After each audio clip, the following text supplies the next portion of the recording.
네, 그러면 좀 더 본격적으로 이제 시장에 대한 내용들을 좀 진행해 보도록 할게요. 일단 우리가 시장에 대해서 이해할 때 저는 좀 두 가지를 고려합니다. 하나는 내 기술이 어떤 라이프 사이클에 놓여 있는지에 대해서 아셔야 돼요.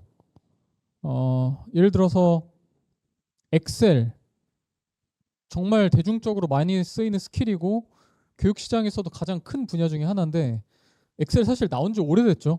그리고 엑셀을 검증하는 컴활 같은 자격증도 이미 나와 있는 시장이에요. 그래서 어떻게 보면, 그리고 영어 이런 것도 있죠. 외국어나 영어 같은 것들도 보면은 우리가 되게 흔히 얘기하지만 영어도 정말 오래됐고, 토익도 보니까 거의 40 몇 년 된 시험이더라고요. 그래서 영어라는 것도 굉장히 라이프 사이클이 오래된, 그리고 좀 올드한 시장인데, 사실 이 생애 주기에 따라서도 우리가 플레이해야 될 것들이 굉장히 다르기 때문에 이것들을 정확하게 판단하는 것들이 좀 중요하고요. 두 번째는 마켓 사이즈에 대한 부분이에요. 근데 이게 무조건 마켓 사이즈가 크다고 좋은 건 아닙니다. 이제 클 때 할 수 있는 플레이가 있고 작을 때 할 수 있는 것들이 있기 때문에 무작정 크다고 좋다는 아니고요. 근데 뭐 일반적으로는 오래된 기술이 시장이 큰 경우가 대부분이겠죠. 그래서 이런 것들을 중심으로 이 조합을 가지고 제가 오늘 좀 시장에 대한 이해도를 좀 설명을 좀 드려보도록 하겠습니다. 근데 이 시장에 대한 고민을 하기까지 사실 원래 오프라인 교육을 할 때는 이 시장이라는 부분이 없었어요. 아까 말씀드렸던 이 네 가지에서 저희가 사실 컨텐츠와 포맷과 마케팅만 고민을 했었습니다. 근데 사실 이 시장이라는 걸 저희가 본격적으로 고민하게 된 시점이 온라인 사업을 할 때부터였어요. 왜냐하면 오프라인 강의는 여기에 사실 아주 잘 되는 강의를 만들어도 만약 여기에 놓을 수 있는 의자가 40개라고 하면은 40명을 모집하면 끝나요. 뭐 물론 기수를 연달아 할 수 있겠지만 저희는 이제 또 직장인 강사님들이 많으시다 보니까 뭐 전업으로 강의하시는 게 아니라서 1년에 열 수 있는 기수도 좀 한정이 되어 있었고, 그러다 보니 저희가 사실 시장에 대한 고민을 할 이유가 사실 오프라인 교육을 할 땐 별로 없었어요. 근데 온라인 교육을 하다 보니까 팔 수 있는 한계 숫자가 정해져 있지 않잖아요. 어쨌든 상방에 막혀 있는 게 없기 때문에 500명한테 온라인 강의를 판매하든 5만 명에 판매하든 사실 팔면 팔수록 더 많이 파는 게 이득인 구조이기 때문에 사실 시장이라는 거는 어떻게 보면 온라인 사업을 하면서 저희도 좀 새롭게 보게 된 건데요. 그 맥락을 조금 설명을 드리면, 오프라인 교육이 사실은 코로나 지나고 보니까 정말 좋은 교육이라는 걸 좀 다시 깨닫게 됐어요. 왜냐하면 일단 오프라인 교육으로 하면은 자료를 최신화할 수밖에 없어요. 오늘 저도 사실 그 설문을 보고 또 조금 약간 고친 게 있거든요. 그래서 어떻게 보면 시차 없이 전달할 수 있다는 장점이 있고, 어쨌든 실시간으로 질의응답도 할 수 있고, 그리고 또 이 안에서 아시는 분들과 네트워킹, 그리고 뭐 실습, 그리고 뭐 좋은 교육들은 뭐 같이 카톡방을 만들어서 뭐 뭔가를 하시기도 해요. 그래서 어떻게 보면 온라인에서 제공할 수 없는 이런 좀 여러 가지 밸류들을 가지고 있는데, 그래서 저희는 좀 처음에 2013년, 18년까지 오프라인 교육이고 좀 캠프라는 것만 했었습니다. 근데 사실 오프라인을 하면서 저희가 좀 고민했던 게 뭐냐면 이 스케일러빌리티에 대한 문제인데요.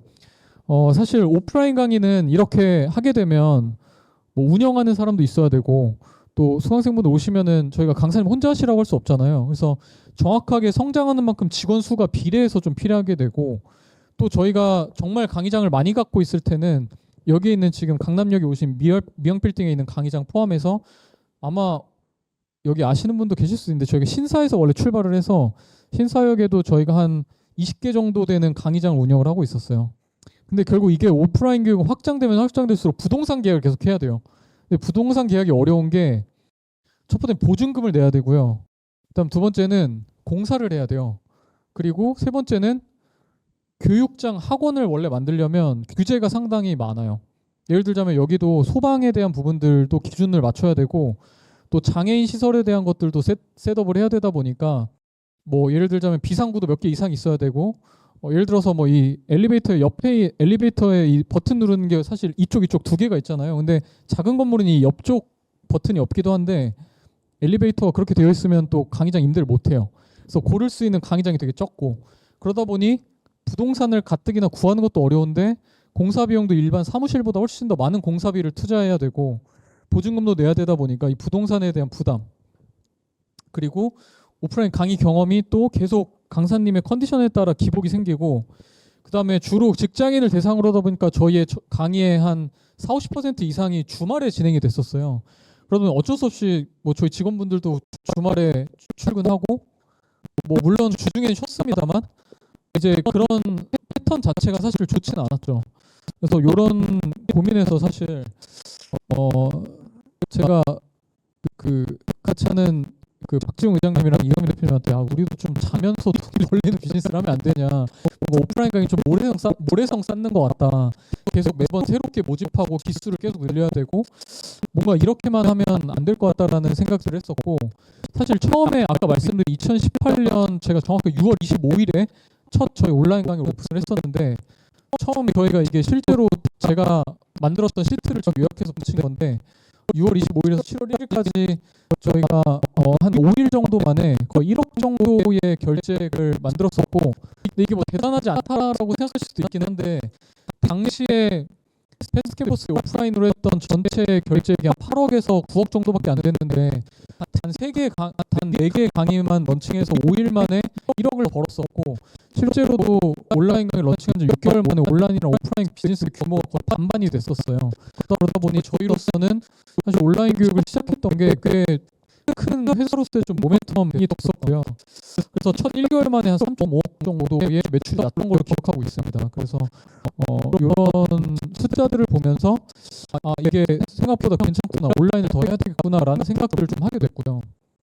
그래서 이게 어떻게 가능했는지를 좀 설명을 드리면 아까 말씀드린 대로 이 오프라인 교육은 저희도 이제 슬랙이라는 걸 쓰는데 슬랙에서 이 강의장 인원을 꽉 채우면 조기 마감이라고 저희는 표현해요. 내부에서 조기 마감이라는 걸 하면은 이제 기획자로서 굉장히 약간 훈장 같은 거예요. 그러니까 강의장 꽉 찰 때까지 다 모았다, 저희 마감하겠습니다라는 그 메시지를 쓸 수 있는 회사 안에 기획자는 굉장히 실력 있는 기획자고, 반대로 저희가 10명 미만이 되면은 폐강을 했었거든요.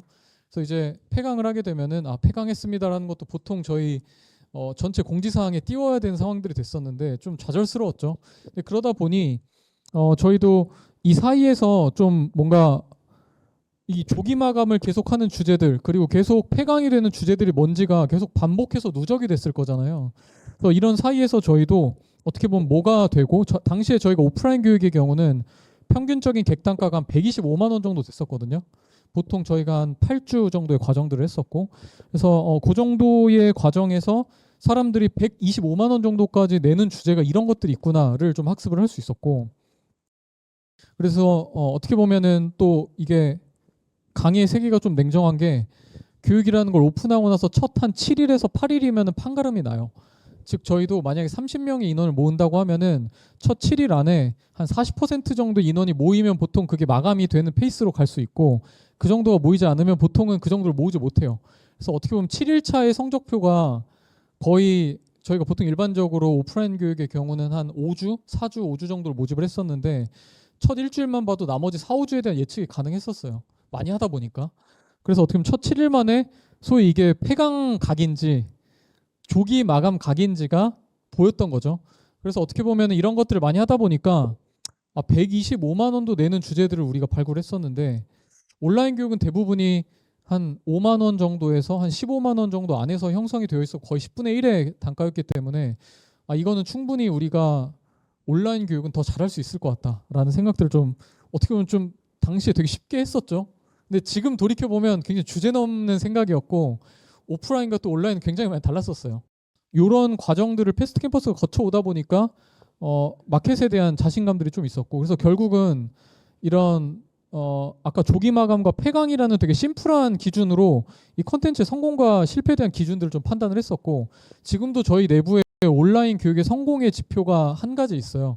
그건 제가 나중에 좀 말씀을 드릴 텐데 사실 교육의 성공과 실패에 대한 심플한 기준을 갖고 좀 반복을 많이 했었고, 그리고 성공한 프로덕트에 대한 마케팅 그리고 실패한 프로덕트에 대한 회고들을 좀 하면서 어떻게 보면은 이런 교육들이 어떤 게 되는지를 좀 살펴봤었는데 근데 보통은 저희가 이 강의를 하면서 가장 많이 하는 실수 중에 하나가 저희가 교육을 여러 가지 내보잖아요. 근데 보통은 잘 되는 것에 시간을 더 많이 쓰는 게 비즈니스적으로 더 옳은 의사결정이에요. 근데 하다 보면 잘 모집이 안 되는 거에 시간을 더 많이 쓰게 돼요. 왜냐하면 이게 되게 만들어야 되니까.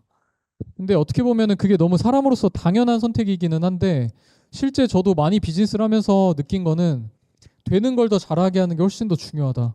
그리고 어쨌든 너무 아쉽지만 못하는 거를 계속 붙잡고 혹은 안 되는 기획을 계속 붙잡고 고치려고 해봤자 생각보다 크게 달라지지 않아요. 완전 원점에서부터 다른 기획으로 출발을 시켜야지 이것들을 조금씩 버전업하고 튜닝하는 게 생각보다 그렇게 강의의 흥행 관점에서는 엄청 의미가 있지 않다. 네, 그래서 이거는 지금도 제가 잘 못하고 있는 부분이긴 한데요. 어쨌든 그런 내용들을 좀 미리 말씀을 드리고, 그래서 본격적으로 시장에 대해서 고민하게 된 계기를 좀 다시 말씀드리면, 어떻게 보면 오프라인에서 저희가 가장 많이 망했던 주제 단 하나를 꼽으면 엑셀 강의였어요. 저희가 아까 125만 원이 평균적인 객단가라고 말씀드렸잖아요. 엑셀 강의를 저희가 30만 원, 50만 원, 80만 원, 100만 원 다 내봤는데 제 기억으로는 모든 엑셀 강의가 다 폐강한 걸로 기억을 해요. 그래서 왜 안 되지? 엑셀 시장도 크고 아니 엑셀 안 쓰는 사람도 세상에 없는 것 같은데 왜 엑셀은 오프라인만 하면 다 망하지? 뭐 이런 게 되게 이상했었고, 또 그 자바랑 스프링이라는 어떻게 보면 가장 소프트웨어 개발자 분들이 계신지 모르겠지만 그래서 가장 대중적인 프레임워크로 강의를 했는데도 안 됐어요. 그래서 이거 왜 안 되지라는 생각들을 좀 왜 잘 되지라는 생각도 했었고, 온라인에서 혹은 반대로 저것들이 왜 안 되지라는 생각을 했었고, 반대로 오프라인에서 잘 됐던 이런 주제들이 있습니다. 사실 가장 잘 됐던 게 뭐 그로스 해킹 같은 주제, 당시에 굉장히 모집하기도 쉬웠고 마케팅비도 거의 쓰지 않아도 모집이 되는 주제였고요. 뭐 퍼포먼스 마케팅 이런 것들도 오프라인에서 교육했을 땐 굉장히 저희가 반응이 좋았던 주제인데 온라인으로 바꾸니까 이런 주제들은 오히려 안 팔리기 시작했어요. 그래서 뭐가 문제지? 저게 왜 되고 왜 저 엑셀은 왜 오프라인으로는 안 되지? 또 왜 온라인으로 바꾸니까 왜 저건 또 많이 팔리지? 이런 고민들에서 저희가 약간 이 시장이라는 것들을 조금씩 고민하기 시작했고요. 그래서 아까 사실 제가 3-4개 주제 보여줬던 거는 잘 되긴 했는데 5번째, 6번째, 7번째, 10개, 20개를 내면서 점점 완전 실패하고 저희가 강사료조차도 복구하지 못한 강의들이 점점 나오기 시작했었어요.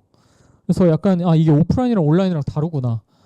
그리고 이 시장이라는 걸 쳐다봐야 온라인 사업에서는 좀 더 승부를 볼 수 있는 게 있구나라는 어떻게 보면 좀 당연한 진리를 좀 깨닫게 되었었고요.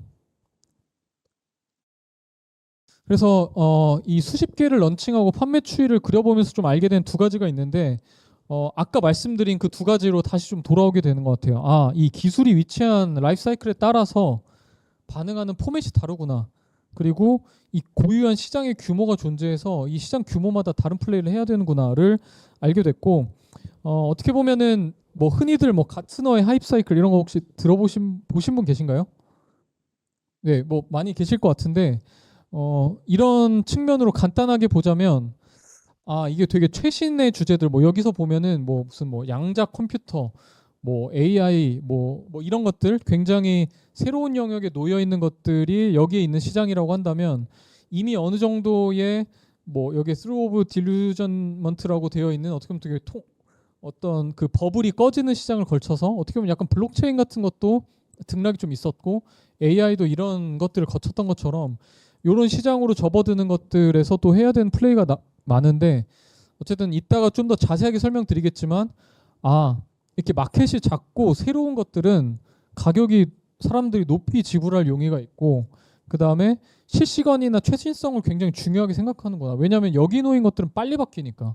그래서 그런 부분들이 있고, 또 당연히 이 새로운 영역들은 기술을 갖고 있는 사람 자체가 별로 없기 때문에 경쟁의 강도 자체가 너무 낮고, 그리고 가격에 대한 민감도도 낮구나. 그리고 반대로 마켓이 큰 쪽에서는 저러한 플레이가 가능하구나를 어떻게 보면 지금 당연하게 생각하는 것들을 당시에 좀 깨닫게 됐죠.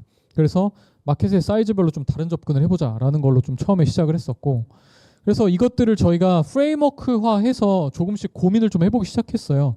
그래서 저희가 이거를 아까 말씀드린 시장의 규모별로 시장의 규모가 큰 것, 그리고 시장의 규모가 작은 것, 그리고 라이프 사이클이 비교적 시장의 성숙도가 굉장히 높은 기술들, 그리고 비교적 시장의 성숙도가 낮은 것들을 가지고 이 4개의 사분면을 만들어서 한번 저희가 과거에 런칭했었던 오프라인이나 온라인 코스를 좀 놔보기 시작했고, 이런 것들의 주제들을 성공하고 실패한 것들 놔보다 보니까 대충 이런 패턴이고 이런 식의 특징이 있네를 좀 이런 반복 작업들을 통해서 저희도 좀 깨닫게 됐죠. 그래서 이것의 4가지의 형태들을 조금 살펴보면, 약간은 그런 BCG 매트릭스 같은 걸 조금 차용하긴 했는데 지금 저희도 이런 게 어느 정도는 좀 먹혔던 것 같아요.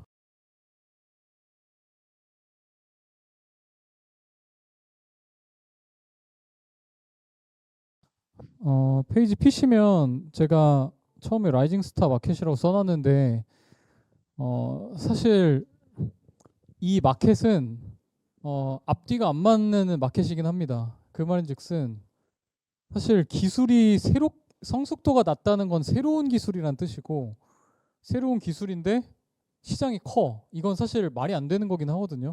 왜냐하면 나온 지 얼마 안 된 기술이 어떻게 커질 수가 있어 라는 건데 뭐 그냥 지금으로 말씀드리면 그냥 챗 GPT 이런 거죠. 챗 GPT는 나온 지 얼마 안 됐는데 나온 지 불과 2개월, 3개월 만에 교육에 대한 수요를 막 어마어마하게 창출해냈고 실제로도 지금 교육이 굉장히 많고 저희도 하고 다른 경쟁사도 모두가 하고 있어요. 그래서 어떻게 보면 가장 그냥 쉽게 여러분들께 말씀드리면 챗 GPT 이런 건데 사실 제가 봤을 때 챗 GPT 같은 주제는 10년에 한 번 나올까 말까 한 시장이고 이런 시장을 기다리시기에는 사실은 그런 기회가 많이 오진 않는 것 같고 저희도 이러한 기회를 많이 마주해 보진 못한 것 같아요. 그래서 어떻게 보면은 누가 봐도 가장 매력적인 시장이지만 굉장히 공략하기 어렵고 하지만 제대로 만들어낸다면 가장 크게 성공할 수 있는 시장이긴 합니다. 근데 엄밀히 말하면 이따 설명드리겠지만 챗GPT는 이미 이 시장으로 이동했어요. 이미 너무 세상의 경쟁이 너무 단시간에 많아졌어요. 그래서 어떻게 보면 이것도 거의 작년 이맘때 정도나 이거라고 얘기할 수 있는 거죠. 챗GPT도 지금은 사실은 이 굉장히 경쟁의 강도가 높아졌습니다. 그래서 지금 이미 챗GPT 강의를 뭔가 하려고 생각하신다면 이미 좀 그냥 일반적인 내용으로는 승산이 없습니다. 네, 그래서 일단 굉장히 까다로운 마켓이면서도 중요한데 어떻게 보면은 이 기술이 계속 업데이트가 되기 때문에 학습 수요가 계속 나와요. 그러니까 이게 기술이 머물러 있고 변화가 없고 버전이 바뀌지 않으면 사람들이 계속 공부하려고 하지 않거든요.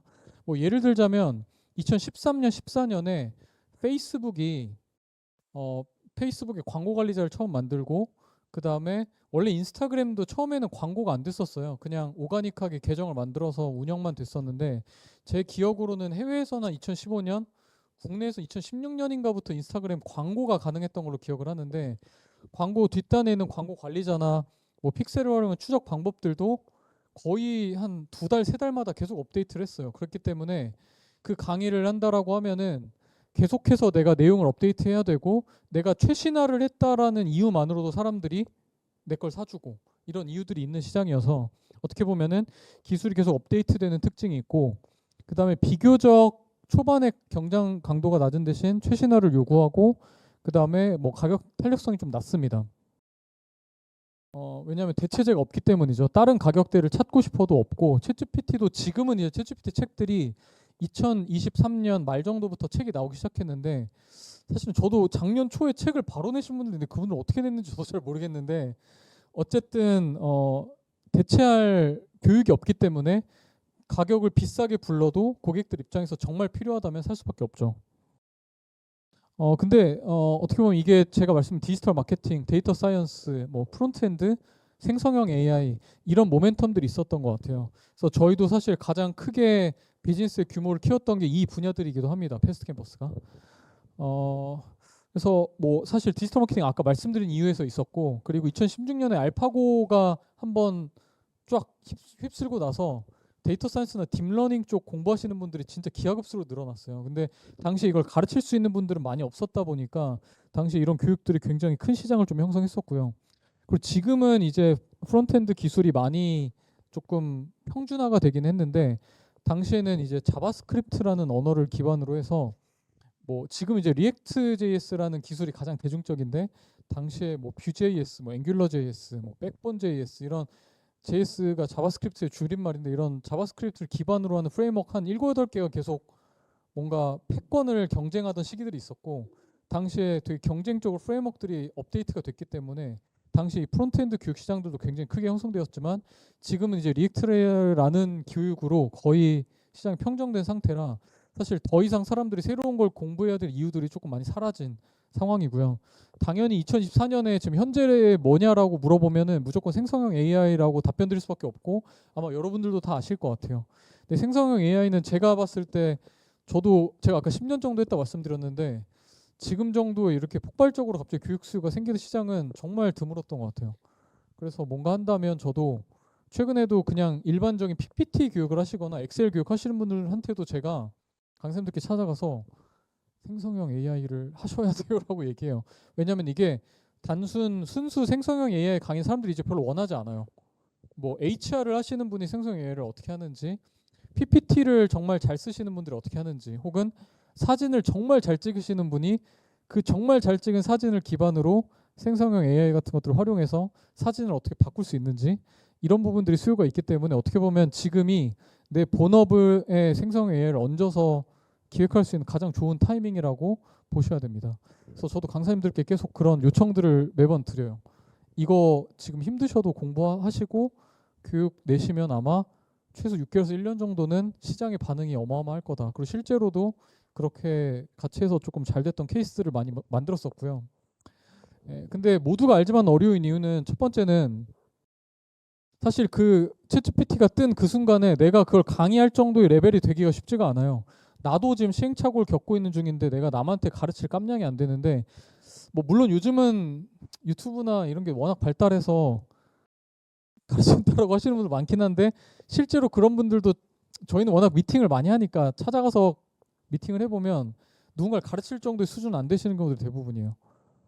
그런 경우들이 많고 그 다음에 이 최신 지식이라 온라인 교육의 경우는 제작 비용이 커요. 제작 비용이라 하면 어떤 곳에는 이제 촬영이나 강의를 만드는 시간일 수도 있고 편집 비용인 경우들이 많죠. 이제 영상 편집도 내가 직접 할 수도 있고 어쨌든 그걸 내가 직접 한다 해도 내가 영상의 전문가는 아니다 보니까 그 코스트가 되게 크고 외부에 맡겨도 아마 맡겨보신 분들 계신지 모르겠지만 생각보다 비쌉니다. 그래서 내가 얼마 팔릴지 모르는 상황에서 그 정도의 편집 비용을 내고 심지어 그 6개월 있다가 내가 찍었던 영상이 또 다 아웃데이트 돼서 뭐 챗GPT 4가 나와서 이게 또 뭐 안 돼요. 이러면 또 찍어야 되거든요. 그래서 온라인 교육이 어떻게 보면 가장 기본적인 코스트가 크면서도 이런 형태의 시장에 대응하기가 굉장히 어려워요. 업데이트가 잦기 때문에. 그리고 이미 지금처럼 챗GPT가 뭐 도움이 됩니다. 제가 얘기해봤자 이미 조금 늦었어요. 그냥 순수 챗GPT 교육으로는. 그래서 이미 이렇게 모두가 인정할 때는 이미 늦고 사실 이 시장에서 좀 돈을 버시는 연사님들은 좀 반신반의하고 이게 될까라고 할 때 조금 먼저 교육을 하셨던 분들이 좀 잘 됐던 경우들이 많았던 것 같습니다. 네. 그리고 두 번째는 제가 빅벳이라고 이야기를 했는데요. 어떻게 보면은 이게 어떻게 보면 가장 일반적인 시장의 형태예요. 그러니까 기술이 새롭고 아직 시장이 작고 뭔가 유저들이 좀 만들어지는 시기. 그래서 사실 이 영역에 있는 시장으로 보인다면 어떻게 보면 그 경쟁 강도가 굉장히 느슨하기 때문에 아마 그 주제를 나만 하고 있을 확률이 높아요. 뭐 예를 들어서 지금 2024년 7월 기준으로 한다면 예를 들어서 뭐 그 애플에서 이 기기가 새로 나왔잖아요. 뭐라는지 제가 이름을 갑자기 까먹었는데 비전 프로가 나왔죠. 근데 이미 비전 프로에 들어가는 앱을 개발하는 컨텐츠나 혹은 그 앱을 개발하는 교육들이 이미 조금씩 나오고 있어요. 제가 전형적으로 여기에 해당하는 교육은 애플 비전 프로에 들어가는 앱을 만드는 방법이나 뭐 VR이나 AR 컨텐츠를 만드는 거 아마 지금 봤을 때도 이 자리에 계신 분들이 그게 비전 프로가 될까? 혹은 야, 거기에 만드는 컨텐츠가 그게 되겠어라고 지금도 아마 괜찮다라고 생각하시는 분도 있고 별로라고 생각하는 분도 계실 텐데 어쨌든 이 시장에서 이런 플레이를 하다가 만약 비전 프로가 저도 어떻게 될지 몰라요. 그 잘 안 될 수도 있고 비전 프로가 뭐 아이폰처럼 그냥 아예 업계를 정리하는 제품이 될 수도 있는데 그 반열이 올랐을 때는 아마 지금 먼저 시장에 뛰어들어서 애플 비전 프로에 대한 비전을 믿고 교육을 먼저 만들고 뭐 인플루언서가 되고 이런 쪽에 학습을 시작하신 분들이 아마도 성공하시겠죠. 그래서 예를 들자면 지금 7월로 뭐냐라고 물어보시면 저는 그런 걸 예시로 좀 말씀을 드리게 될 것 같아요. 근데 이거는 전형적으로 이 빅벳이라는 시장에 있는 것들의 특징들을 좀 말씀드리면 그 베팅하기가 망설여져요. 아까 비전 프로 같이 굉장히 이게 될까라는 생각이 들고 그리고 이 라이징 스타라고 한 것보다도 세상의 주목도가 적고 주변에서 나한테 계속 야 그거 안 돼라고 말하는 사람이 항상 있어요. 그거 잘 안 될 거야. 이런 얘기들. 뭐 블록체인 같은 경우도 뭔가 얘기하면 반신반의 하시는 분들이 많아요. 뭐 블록체인으로 교육을 만든다라고 하면 야 뭐 그게 되겠어라고 하시는 분도 있고 이거 될 거야. 너무 좋은 것 같아라고 말씀하시는 분들도 있는데 아마 요런 예시들이 여기에 놓여 있고 아마 너무나도 확실하게 이건 누군가 배울 거야. 그리고 업계에서 이미 아 그건 무조건 해야지라고 고개를 끄덕끄덕 한다면 이미 이 빅벳의 시장이 아닐 가능성이 훨씬 더 높아요. 네, 그래서 그런 말씀을 좀 드리고 싶고 이 빅벳에 있는 마켓의 특징은 오프라인 교육을 하시는 게 훨씬 더 유효한 시장입니다. 왜냐하면 많이 바뀌고 그다음에 되게 얼리 어답터 같은 분들이 먼저 모이는 시장이긴 하거든요. 그래서 그 새롭게 모여서 하신 분들도 나 혼자 공부하고 있다고 생각해서 같이 공부할 사람들을 많이 찾기도 해서 네트워킹에 대한 니즈가 굉장히 높고 그리고 최신화된 지식 때문에 온라인으로 찍어 놓으면 제작 비용이나 업데이트하는 비용이 더 많이 들어가기 때문에 오프라인으로 교육하시는 게 강사님이나 혹은 교육회사 입장에서도 오히려 더 그 코스트가 싸요. 그래서 이런 시장들은 오프라인 교육이 훨씬 더 유효한 대표적인 시장이다라고 말씀드릴 수 있습니다. 그 다음은 초경쟁 시장이라고 제가 부르는 시장인데요. 그냥 누가 봐도 너무 치열한 시장, 그리고 모두가 이거 필요하다라고 아는 아까 엑셀 뭐 이런 것들이 초경쟁 시장이라고 볼 수 있고 예를 들어서 가장 초경쟁의 우리나라의 가장 대표적인 시장이 뭘까요? 사실 제가 이 시장을 보고 되게 공부를 많이 하는데 맞습니다. 영어입니다. 교육 시장의 그냥 알파 오메가는 영어 교육 시장이라고 말할 수 있는데 사실 영어 교육을 지금 떠올려 보시면 막 온갖 영어 교육이 다 있어요. 뭐 미드를 보면서 배우는 것도 있고요. 뭐 어떤 광고는 막 되게 뭐 엄청 예쁘고 잘생긴 외국인이랑 뭐 프리토킹을 하는 영어 클래스도 있고요.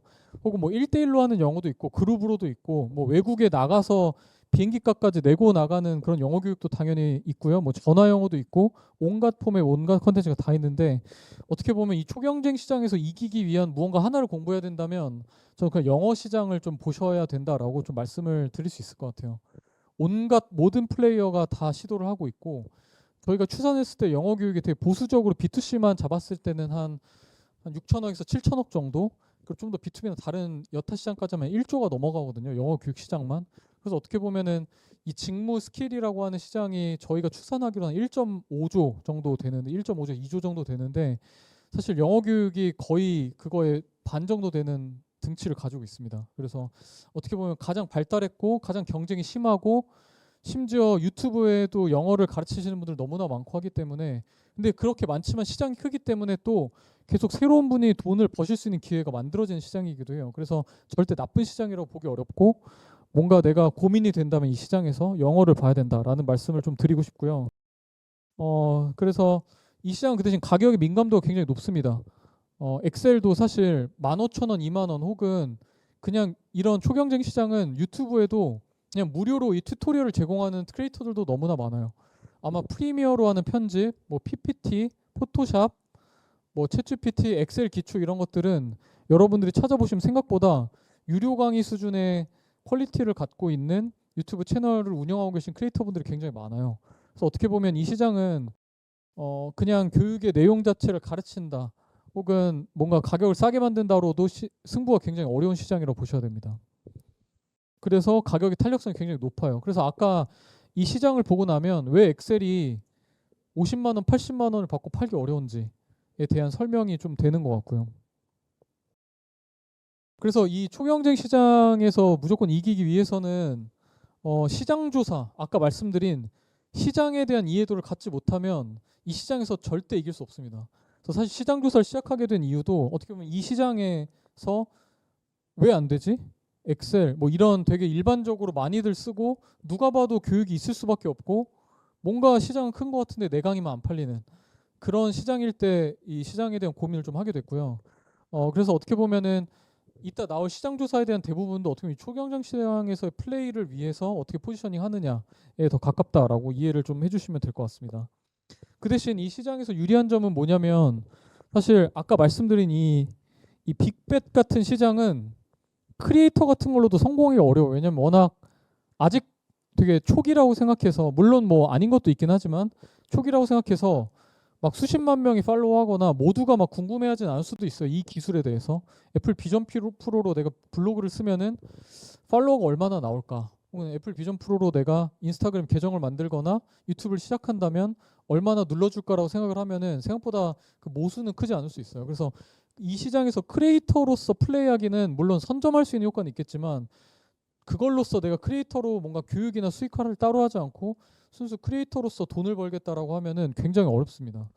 근데 반면에 이 초경쟁 시장은 이미 대중들이 공부해야 되는 걸 알고 있고 이미 그런 튜토리얼만으로도 사람들이 조회수와 이런 것들 찍어주고 팔로우 해주는 시장이기 때문에 크리에이터로 성공하기가 비교적 난이도가 다른 것보다는 조금 낮다라는 생각이 들고요.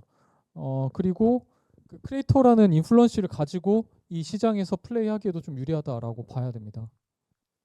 만약에 혹시나 이런 초경쟁 시장에서 내가 하고 있는 주제에 유튜브나 뭔가 인스타그램 계정이 없다라고 하면은 아마 무조건 시작하셔야 유리한 포지션을 좀 잡을 수 있고 간혹 교육에서는 초경쟁이지만 크리에이터로서는 비어있는 시장들도 종종 있어요.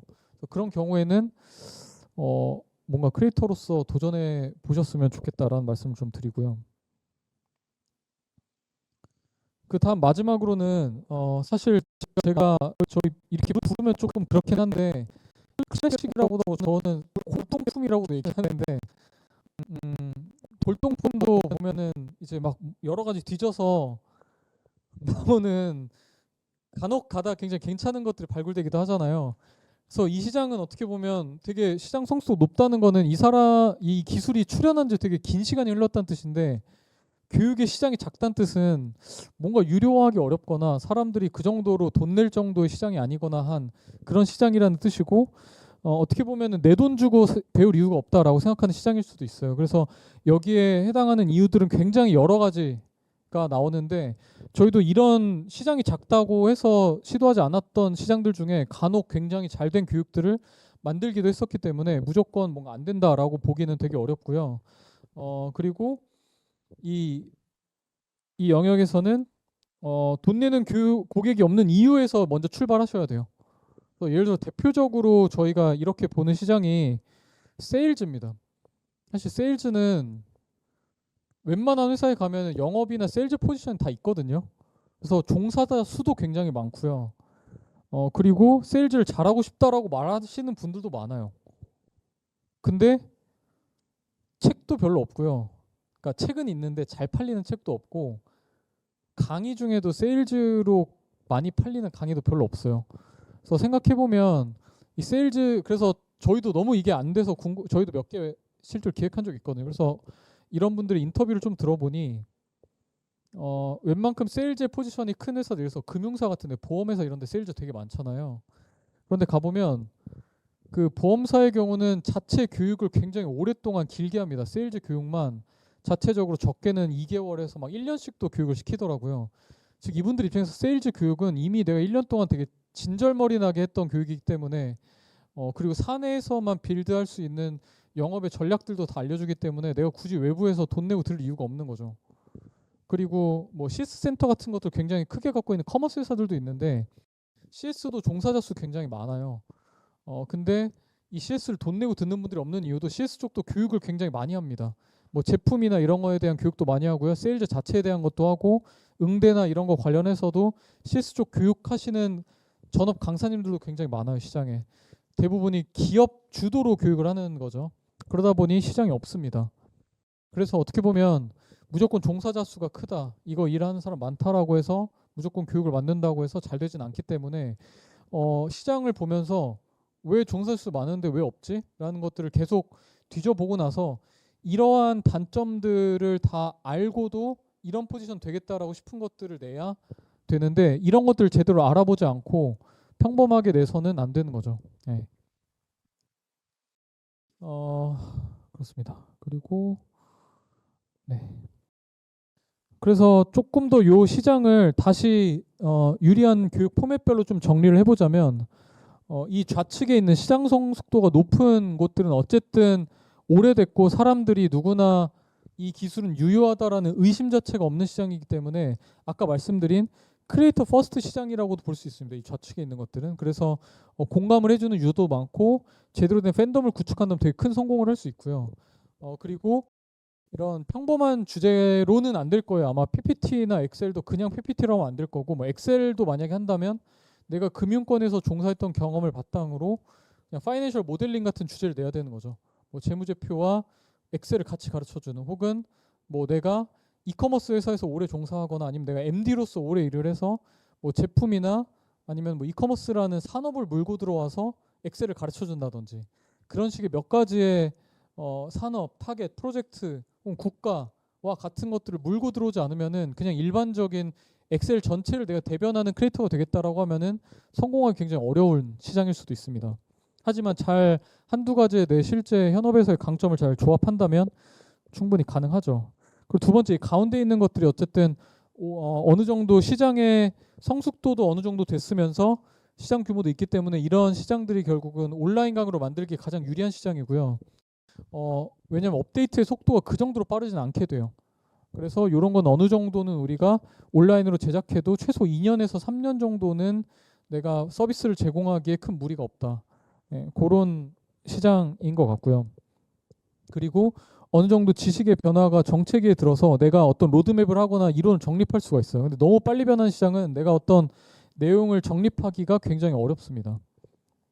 그리고 마지막으로는 오프라인이랑 컨설팅인데요. 당연하게도 시장 성숙도가 낮을 때 나오는 것들이 교육 또는 컨설팅 두 가지로 나옵니다. 그래서 내가 직접 배우고 싶다면 그 교육으로 이어지고요. 이건 내가 죽었다 깨나도 알 수 있는 게 아니야. 이건 그냥 내가 잘하는 사람한테 맡기고 싶어라고 하면은 뭐 작게는 외주, 크게는 컨설팅으로 이제 가는 거죠. 그래서 어떻게 보면은 이런 영역들은 업데이트가 워낙 빠르기 때문에 실시간으로 대응할 수 있는 소수의 교육, 그리고 고가격대 교육들이 훨씬 더 좋은 전략이라고 볼 수 있고, 그다음에 세상에 물어볼 데가 별로 없기 때문에 네트워킹에 대한 니즈도 항상 높습니다. 보통 그리고 이런 형태의 비즈니스들을 가장 잘 판단할 수 있는 거는, 저희는 오픈 카톡방이나 디스코드의 수, 그리고 페이스북 그룹 같은 거의 수를 보기도 해요. 보통 이런 새로운 기술들이 출현하면 가장 먼저 오픈 카톡방이나 페이스북 그룹이나 이런 것들이 먼저 만들어지는데, 만약에 이런 관련된 키워드로도 이런 모임들이 별로 없다라고 하면은 생각보다 시장이 너무 작은 것일 수도 있어요. 그래서 그런 부분들을 같이 잘 판단을 해보시면서 어떤 것으로 하는 게 좀 더 나에게 유리할지에 대해서의 전략을 좀 고민해 보시면 좋다라고 말씀을 드릴 수 있을 것 같습니다. 그래서 정리하자면 이렇게 되겠죠. 그래서 혹시 여기까지 제가 네 가지의 시장에 대해서 좀 간단하게 설명을 좀 드렸는데, 제가 사실 이 다음번에 여러분의 스킬이 위치한 시장은 이라는 질문을 좀 적어봤는데, 지금 여기에 계신 분들 중에 제가 설문을 보면은 이미 내가 하고자 하는 분야를 꽤 구체적으로 적으신 분들도 있고요.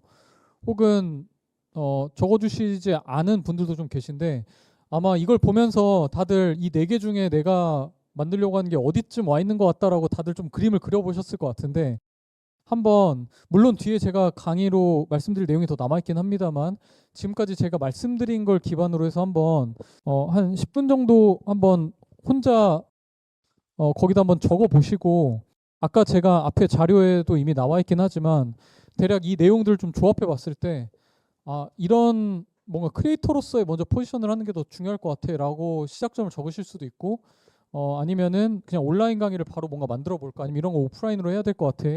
어떻게 이게 말씀드린 제가 이 세 가지 중에 하나를 하나 좀 선택을 해보셨으면 좋겠고, 각자 한번 어디에 위치하는지요, 왜 그렇게 생각하셨는지를 한번 얘기해 보셨으면 좋겠어요.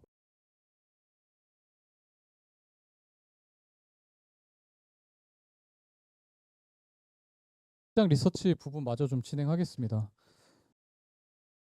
네, 그래서 이제 이런 과제를 해보시다 보면 당연하게 필연적으로 이 시장 리서치나 시장 규모에 대한 측정인데, 사실 이 시장 규모에 대한 측정에 대한 내용들을 저희 사내에서도 한번 과제를 내드리면 가장 헷갈리시는 게 뭐냐면, 그 기술로 말미암아 생기는 산업의 규모를 추정해 오시는 경우들이 굉장히 많아요. 그래서 실제로 애플 비전 프로가 얼마나 팔리냐와 애플 비전 프로를 듣고 싶어하는 사람이 얼마나 많냐는 완전 다르긴 하거든요. 이게 많이 팔리지만 아무도 안 배우고 싶을 수도 있고, 생각보다 많이 안 팔리는데 많이 배우려고 할 수도 있어요. 뭐 예를 들자면 딥러닝 같은 것도 지금에서야 챗GPT 같은 서비스가 나왔지만 2016년, 17년엔 그 어떤 회사도 딥러닝으로 뭘 구현하거나 시장 점유율을 차지한 회사도 별로 없었거든요. 근데 단순히 그게 미래 가치가 있을 거라는 이유로 너도 나도 뭐 데이터 사이언스나 딥러닝을 배우던 시기들이 좀 있었고, 그래서 반대로 이거는 실제 뽑는 회사도 별로 없었어요. 당시 16년, 17년에 데이터 사이언티스트가 뭐 연봉 1억이 평균이 넘는 뭐 가장 뭐 세상에서 가장 뭐 섹시한 직업입니다. 막 이런 식 기사도 있고 한데, 막상 회사에 가보면 큰 커머스 회사들 가봐도 데이터 사이언티스트 몇 명 있어요 하면 1000명 중에 1명, 2명 있다고 얘기하거든요. 그래서 어떻게 보면은 생각보다 아예 없는 회사도 많이 봤고요. 그래서 뭔가 되게 언론이나 시장의 피어 프레셔가 굉장히 강해서 착각을 만들어내는 포지션들도 있습니다.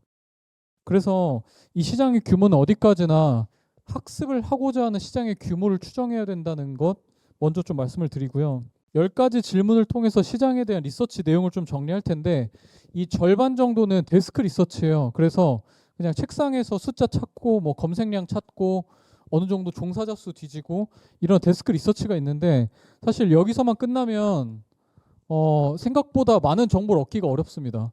그래서 데스크 리서치와 동시에 필드 리서치를 통해서 위에 있는 정보가 실제로 맞는지에 대한 교차 검증이 필요하고요. 아까 제가 세일즈에 대해서 이야기한 것도 시장으로 추정해 보면 뭔가 시장이 있는 것처럼 보여요. 이거 세일즈 배우고 싶은 사람 많은 것 같은데, 종사자 수 말도 안 되게 많은데. 근데 막상 그것만 보고 좋아, 이거 해볼 만해 하고 막 신나게 만들었다가 안 되는 경우도 많은데, 이 밑에 필드에 가서 이런 질문들을 던져보면 안 사는 이유가 다 있어요. 그래서 결국은 그런 속마음까지 막 어디서 찾을 수는 없기 때문에 이 두 가지를 교차해서 진행을 한 후에 제대로 된 리서치에 대한 최종적인 의사결정을 내리시면 좋다. 그래서 이 두 가지를 좀 말씀을 먼저 드리고요. 일단 첫 번째 질문인데, 일단 데스크 리서치 측면에서 첫 번째, 잠재 수강생의 크기가 충분히 큰가라는 이 질문인데, 좀 더 구체적으로 얘기하면 이 기술을 활용해서 내가 밥벌이를 하고 먹고 사는 사람이 얼마나 많냐라는 질문입니다. 그래서 만약에 이 관련된 직접 전공이 있으면 관련 학과의 수나 배출되는 졸업생의 수를 볼 것 같고요. 그리고 기업이 있다면 종사자 수, 그리고 직무가 존재한다면 채용 공고 수나 이런 것들을 보면 우리가 어느 정도 시장에서 이 스킬을 원하는지 일단 1차적으로 가장 상위 레벨에, 어떻게 보면 시장으로 치면은 가장 넓게 우리가 정의할 수 있는 시장의 규모를 먼저 파악할 수 있습니다. 그래서 요거는 뭐 상황마다 좀 다르긴 한데, 그래서 가장 넓은 범위로 좀 추정해봤다라고 이야기를 하고 있고요.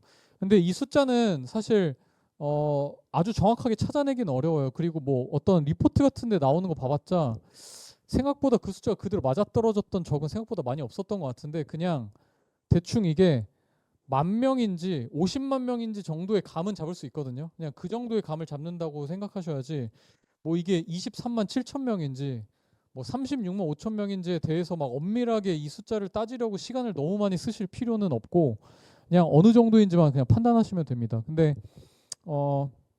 여기서 제가 가장 추천드리는 방법은 이 관련 직접 연관 채용 공고 수가 제 개인적으로는 가장 시장 리서치라는 데 도움이 크게 됐던 것 중에 하나고요. 어쨌든 채용 공고가 있다는 건 기업이 이 포지션을 원한다는 거고 돈을 쓴다는 의미입니다. 그리고 그 채용 공고에 그 스킬셋이 제대로 적혀져 있다면 어쨌든 이거는 회사에서도 계속 많이 뽑는 인재라는 거고, 회사에서도 돈을 지불할 의향이 있다는 거예요. 그래서 기본적으로 교육 수요가 창출이 되려면, 아까 제가 자본에 대한 이야기를 말씀드렸지만, 자본이 왔다 갔다 하고 뭐 연봉이 올라가고 보상의 수준이 높아간다는 거는 결국 수요가 적다는 뜻이고, 보통 그런 경우에 채용 공고가 되게 많아요. 그리고 되게 자세해요.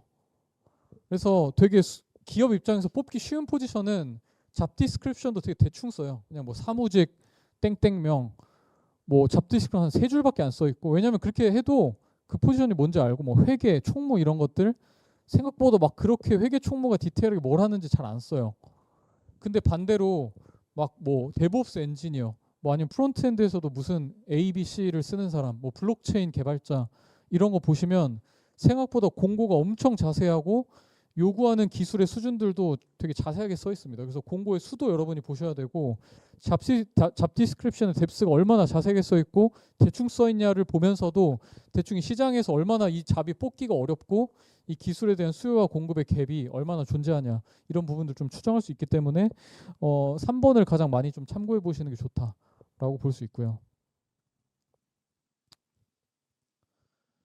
네, 그 다음에 두 번째는 수강 대상의 학습 니즈가 어떤 수준인가라는 질문인데 어, 이게 얼마나 페인 포인트가 있느냐라는 부분들이기도 합니다. 그래서 아까 말씀드린 사내 포지션이 많거나 스스로가 유일한 탑 회사라면은 스스로 교육을 합니다.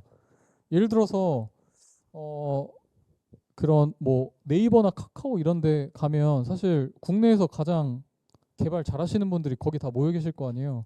그래서 실제로도 인터뷰를 해보니 사내 세미나도 정말 많이 하시고 그다음에 엔지니어들 간의 기술 교류도 많이 하시기 때문에 사실 웬만한 영역에서는 굳이 외부에 있는 강의를 들으실 이유가 없고 사내에 있는 우수한 엔지니어분들의 노하우만 서로 교류를 하면서 흡수할 수만 있어도 사실 해소할 수 있는 부분들이 많이 있으시더라고요. 그래서 이게 어느 정도 시장이 작고 탑 회사가 정해져 있으면 그 회사가 크기 때문에 우리 강의를 들을 거라고 생각하지만 실제로는 또 그런 게 교육으로 잘 이어지지 않는 경우들 종종 있고 대표적인 게 증권사나 보험 같은 금융사들이 이런 워낙 금융사들은 또 보험이나 증권사는 작은 회사들이 별로 없기 때문에 큰 회사들이 자체적으로 교육을 하는 경우들이 굉장히 많습니다. 그러면서도 이 기업이나 개인 관점에서의 그 스킬을 배우지 않으면 얼마나 먹고 사는데 문제가 되느냐인데 대표적으로 사람들 저희도 많이 경험했던 영역들이 예를 들어서 디자이너의 코딩 뭐 이런 건데요. 사실 디자이너 분들한테 물어보면 100이면 100 디자이너가 코딩 배우면 좋다라고 다 얘기는 하시거든요. 근데 실제로 기업에 물어보면 디자이너한테 코딩을 요구하는 회사 생각보다 많지 않아요. 그래서 있으면 좋은 것 정도인 시장이라면 생각보다 교육으로서 교육 수요를 창출하고 강의를 판매하기는 생각보다 쉽지 않을 수도 있고 근데 이런 거에서 빠진 함정이 뭐냐면 이게 되게 그럴듯하거든요. 뭐 PM이 데이터 분석 잘하면 좋아. 엔지니어가 뭐 리더가 되려면 막 MBA나 재무 지식도 알아야 돼. 뭐 이런 게 언뜻 들었을 때 말이 되고 주변에 내가 아는 사람들한테 물어보면 당연히 그거 될 것 같아. 잘 될 것 같아라는 답을 보통 들으실 거거든요. 근데 생각보다 이런 영역들에서 너무 자연스럽게 흘러가고 다 오케이를 한다면 좀 의심을 해봐야 되고 요런 영역으로 결국은 이 말인즉슨 페인 포인트가 크지 않으면 그리고 혹은 이걸 아냐 모르냐가 연봉의 갭이나 혹은 내가 프리랜서로서 만드는 수준의 갭을 만들어낼 수준의 기술이 아니라면 배우면 좋긴 하지만 내가 돈을 쓸 정도는 아니다. 뭐 그렇게 판단을 하셔야 됩니다. 그래서 보통 저희가 어떤 식의 과정을 거치냐면 첫 번째 질문에서 만약에 우리가 이런 것들 종합했을 때 대략 종사자 수나 아니면은 이런 것들을 잠재적으로 배울 만한 가능성이 있는 사람이 뭐 한 5만 명 정도 있는 것 같아라고 좀 생각을 해보고 두 번째 질문에서 근데 5만 명 중에 막 이런 회사의 재직자는 안 할 것 같고 빼고 그리고 결국은 이 시장에서 ABC와 같은 조건 한두 개를 더 만족시키는 이런 사람들만 들을 것 같아라고 보통 앞에 숫자들은 보통 크게 나와요. 막 뭐 몇만 명씩 나오겠죠. 근데 이 뒤에 숫자로 조금 더 좁혀 보면은 이게 굉장히 적게 남는 경우들이 있는데 이 아까 제가 여기에도 밑에도 썼지만 무조건 시장을 크다고 좋은 건 아니긴 하거든요. 내가 추정을 뭐 크게 한다고 내가 많이 벌 수 있는 것도 아니고 그래서 이런 것들을 좀 더 엄밀하게 한번 생각을 해보고 이건 시장마다 상황이 달라서 제가 정확하게 다 말씀드릴 수는 없지만 이 페인 포인트에 대한 부분들 어떤 조건을 만족하는 분들이 이런 페인 포인트를 가질지를 한번 좀 따져보시면 좋을 것 같고요. 그다음 세 번째는 실제 현실에서의 스킬 지식에 대한 사용률이나 사업화에 대한 부분인데 아까 그래서 제가 그 자본에 대한 유입이나 이런 것들도 말씀드렸던 게 생각보다 이 스킬이나 지식의 사용률이나 아니면은 사업화가 얼마나 되느냐에 따라서도 이 교육의 수요나 규모가 달라지기도 합니다. 그래서 이 실제 잠재 고객이 몇 퍼센트 정도 이 툴을 사용하고 있나 혹은 얼마나 자주 쓰냐 하루에 몇 번 쓰냐 아니면은 이 툴 사용자의 난이도 수준이 얼마나 되냐 그래서 이미 존재하는 스킬이나 툴 관점에서는 이런 질문들을 세부적으로 던져 보면서 어느 정도까지 지금 맞는지 그리고 몇 퍼센트 정도 쓰는지에 대한 고민을 해보는데 최근에 저희 사례로 하나 말씀드리면 뭐 피그마 이런 툴이 있는데 피그마라는 툴 혹시 처음 들어보신다는 분 계신가요? 예, 몇 분 계시긴 한데 피그마는 어쨌든 지금 되게 새롭게 떠오르고 있는 프로토타이핑 툴이자 디자인 PPT도 가능하면서 또 여러 사람들하고 협업할 수 있는 툴이기도 한데 지금 웬만한 지금 시장에 있는 뭐 제가 언급하기 그렇죠. 몇몇의 프로토타이핑 툴의 시장을 완벽하게 정리했어요. 어도비에서 나온 툴, 어도비도 이번에 피그마를 인수하려고 한 이유가 어도비에서 만든 어도비 XD라는 툴이 있는데 그게 피그마한테 시장에서 완벽하게 밀렸고 그래서 어떻게 보면 피그마가 처음에 출시됐을 때는 좀 반신반의가 많았고 애초에 우리 조직에서 이런 툴들은 나 혼자 쓰는 툴이 아니라 협업 툴이기 때문에 얼마나 사내에서 사용률이 늘고 있느냐가 굉장히 중요해요. 그래서 사실 저희가 예전에 조사했을 때는 이건 아직 우리가 교육 만들기에 너무 시기상조인 것 같아 라고 생각을 했는데 불과 한 1, 2년 만에 피그마 쓴다라는 회사도 많고 사용률도 많고 채용 공고에도 많이 등장하고 하면서 만들 수 있는 시점이 온 것 같다라고 판단을 해서 만들기도 했었는데 그래서 이런 것들을 몇 퍼센트가 이 툴을 활용해서 업무를 하고 있냐 그리고 어느 빈도로 쓰냐 굉장히 좀 중요한 부분이긴 합니다. 빈도수가 높으면 높을수록 좀 더 사람들이 배울 수밖에 없는 상황에 놓이긴 하겠죠. 그리고 최신화 관점에서도 이게 어느 정도 시점이 남았냐를 보려면 이걸 대체하는 다른 툴들이 어떤 것들이 있고 얼마나 점유율을 차지하는지 아까 말씀드린 그런 뭐 어도비 XD와 피그마와 몇몇 프로토타이핑 툴 간의 시장 점유율 같은 것들도 좀 따져봐야 되고 사실 이 스킬과 관련된 커뮤니티 숫자나 멤버 숫자들이 있거든요. 아마 피그마도 장담컨대 인스타그램 계정도 몇 개 있을 거고요. 아마 페이스북 커뮤니티도 있을 거고요. 피그마 오픈 카톡방도 있을 거고요. 그래서 이런 숫자들을 한번 보면서 이 멤버의 숫자가 얼마나 큰가도 보는데 이거를 어느 정도의 시점으로 두고 보면 그 커뮤니티의 성장률들도 나와요. 그래서 그런 숫자들을 보면서 아마 어느 정도 이게 완전 소수의 사람들만 쓰는 게 아닌구나를 좀 판단을 할 수가 있습니다.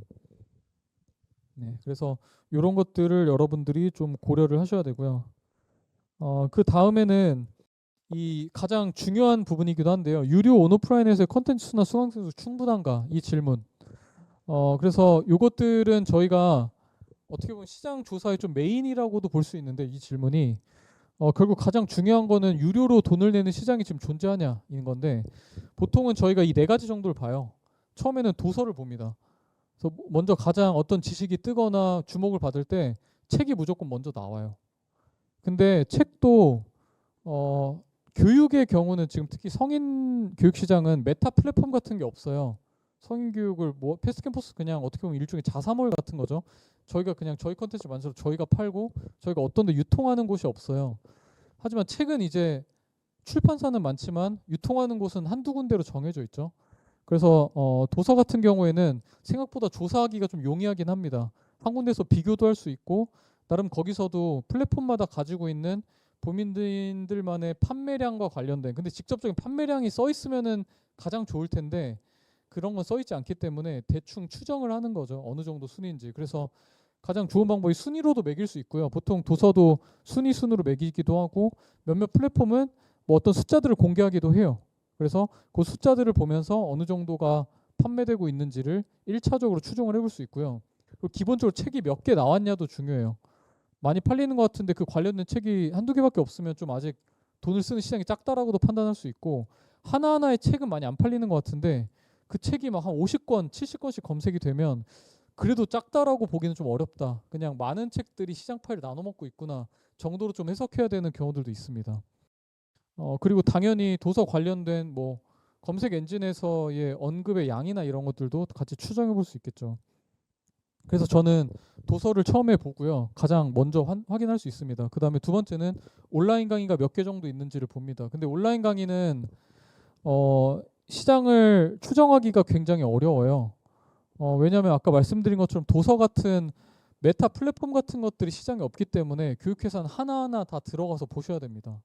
근데 좀 쉬운 방법은 그냥 네이버나 구글에 치면 어쨌든 많이 팔리는 강의는 위에 뜨게 돼 있어요. 그래서 그냥 더 쉬운 방법을 말씀드리면 땡땡땡 강의, 땡땡땡 교육, 땡땡땡 강좌로 검색했을 때 그냥 검색 엔진에서 첫 페이지, 두 페이지, 세 페이지 안에 나오는 교육들 그 대신 교육 관련된 키워드를 붙이면 무조건 나오긴 하거든요.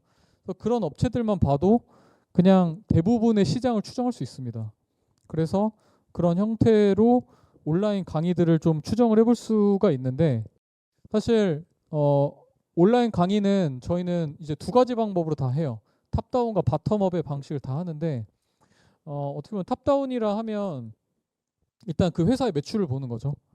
예를 들어서 아까 자사몰이기 때문에 좋은 거는 도서는 우리가 아무리 예스24의 매출이 얼마인지를 봐도 그 도서가 얼마나 판매되는지 추정하기는 거의 불가능해요. 근데 보통 자사몰처럼 교육회사는 다 각자의 교육회사를 갖고 있다라고 말씀드렸잖아요. 그 회사 전체 매출만 봐도 대충 그게 어느 정도 나가는지를 추정해 볼 수 있거든요. 그래서 그 회사가 만약 공시된 자료가 있다면 다트나 뭐 중소기업 확인할 수 있는 곳에서 어느 정도의 매출 규모를 추정하시는 게 가장 확실하고요. 그 대신 이제 강의를 하나만 파는 게 아니라 저희도 이제 한 주제만 있는 게 아니라 여러 가지가 있잖아요. 그럴 때는 대충 좀 추정해보는 방법들이 좀 있긴 한데 이건 제가 먼저 화면을 좀 전환해서 한번 좀 보여드리면 좋을 것 같은데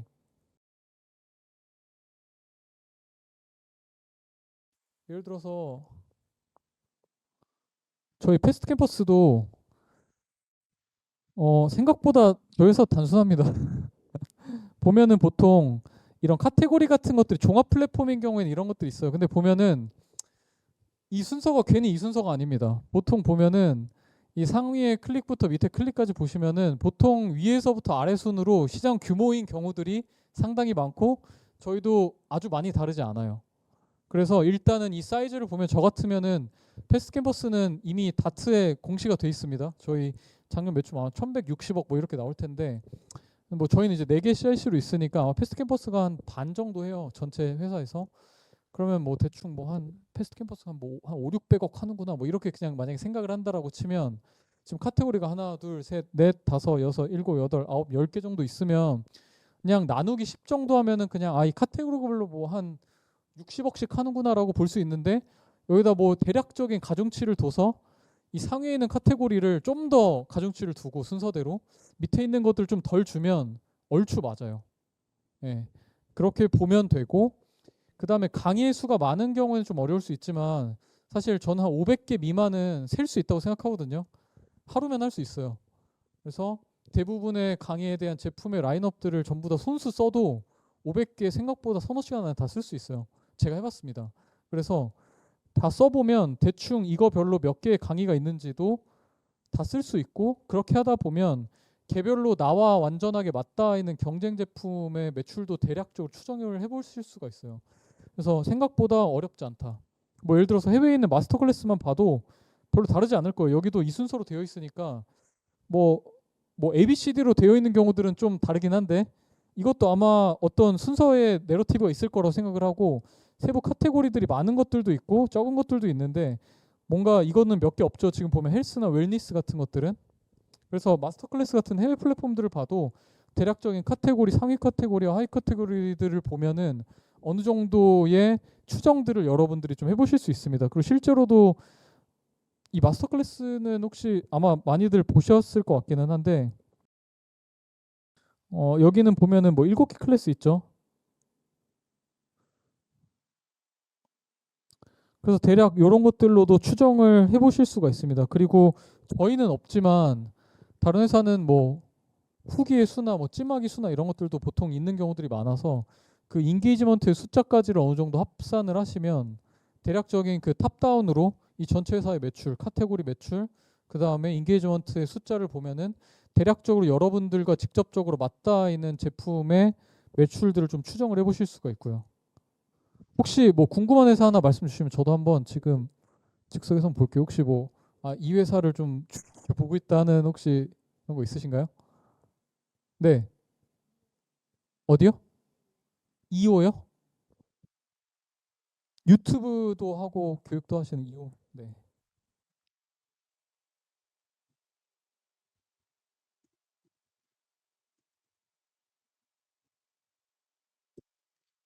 2호에서 오신 분 없죠?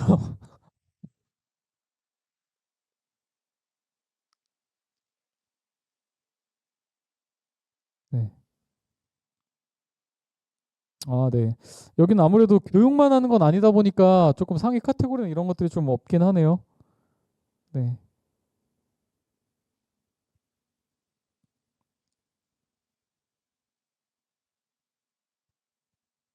아직 많지가 않아서 조금은 어렵긴 한데 어, 보통 저희가 온라인이랑 오프라인 교육을 같이 하는 회사들의 경우는 기수를 좀 많이 보긴 합니다. 그러니까 애초에 아까 제가 마감과 폐강에 대해서도 말씀드렸는데 기수가 써 있다면 기수가 그리고 뭐 한 20기수 정도 막 이상 진행된 것처럼 보이는 멘트나 이런 것들이 있다면 상당히 유효하고 거기서 가장 핵심적인 교육일 확률이 높고요. 근데 기재가 안 되어 있거나 조금 새롭거나 아니면 계속 이 뒤바뀌는 구조에서는 그렇게까지 많은 수강생을 모집하고 있다라고 보기는 좀 어려울 수도 있어요. 그래서 뭔가 나왔다가 계속 보여져 있고 오프라인 교육은 애초에 모집이 안 되면 운영할 수가 없기 때문에 온라인 이제 한번 찍으면 죽이 되든 밥이 되든 어쨌든 촬영해 놓으면 팔아야 돼서 계속 걸어 놓는 경우가 많은데 오프라인 교육은 수요가 없으면 계속 뺄 수밖에 없어요. 네. 그래서 그게 얼마나 유지되느냐를 근데 이제 하루만 봐선 그건 판단하기 어렵고 한 2, 3주의 텀을 두고 한 6, 7번만 확인해도 어떤 것들이 계속 걸려 있고 어떤 것들이 빠지는지는 확인해 보실 수 있습니다. 그리고 보통은 이런 메인 배너 같은 거 있잖아요. 이런 것들도 괜히 사람들이 걸어 놓는 것도 아니고 저희도 실제로 뭐 여기에 많이 자주 걸려 있거나 뭐 이렇게 크게 대문짝만하게 나와 있는 교육들이 더 많이 팔릴 확률이 높겠죠. 사실 제가 아까 잘 되는 거에 더 시간을 쓰는 게 더 좋다고 말씀드렸잖아요. 회사도 마케팅이나 웹사이트에서의 배치 관점에서도 보통 안 되는 걸 걸어놓지 않습니다. 보통 잘 되는 걸 걸어놓는 경우들이 많기 때문에 그런 것들을 좀 추정해서 보시면 아주 정확하게는 아니어도 대략적으로 추정을 하실 수가 있습니다.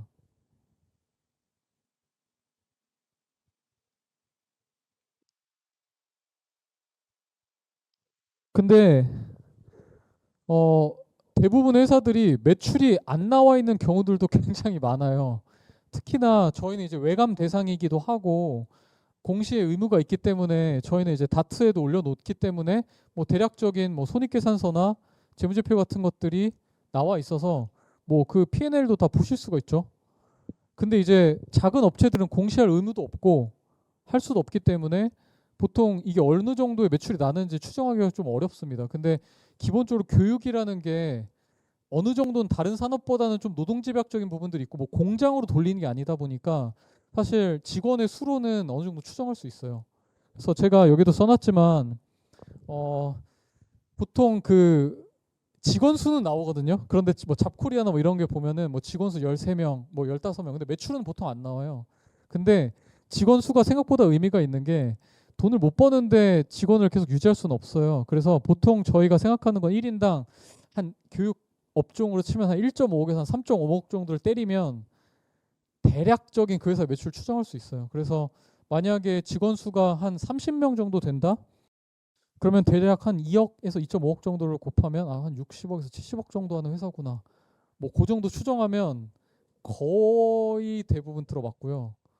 저희도 이제 한 400명 정도 되는데 저희가 아까 1160억이니까 대략 치면은 뭐 한 1200억이라고 치면은 한 인당 3억 정도 버는 거죠. 근데 이것도 조금 디테일하게 들어가면 오프라인이나 교육이나 출판이 크면 이건 사실 더 노동집약적인 비즈니스거든요. 그래서 오프라인이나 출판 중심의 비즈니스라고 하신다면은 이 인당 금액의 레인지를 굉장히 적은 축으로 잡으셔야 되고요. 만약에 VOD나 온라인 강의가 중심이 되어 있으면은 생각보다 좀 더 스케일러블한 비즈니스를 하고 있기 때문에 인당 금액을 좀 더 크게 잡아서 추정하시는 게 조금 더 정확해요. 그래서 아까의 2호의 사례를 보면은 온오프라인이 같이 있는 걸 보니 약간 이 두 개 사이 정도인 것 같기는 한데 아마 그런 것들을 보시면 되지 않을까. 혹시 또 다른 업체로 약간 2호는 조금 아직 뭔가 분석할 만한 그게 많잖아요. 혹시 또 다른 회사 혹시 또 네. 월급쟁이 부자들이요. 오.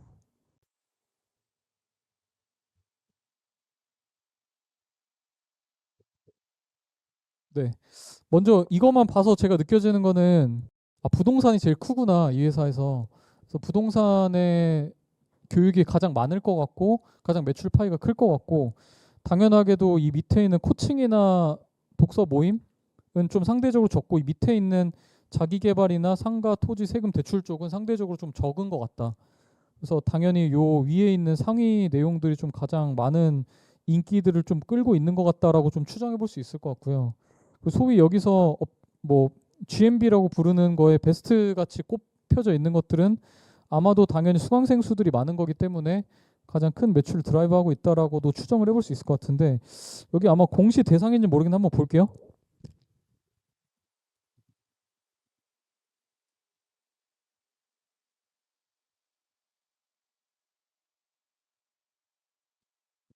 여긴 법인명이 그대로 월급쟁이 부자들이군요. 보통 이게 서비스명이랑 법인명이 다른 경우들도 있어서 서비스명 그대로 치면 또 안 나오는 경우도 있습니다.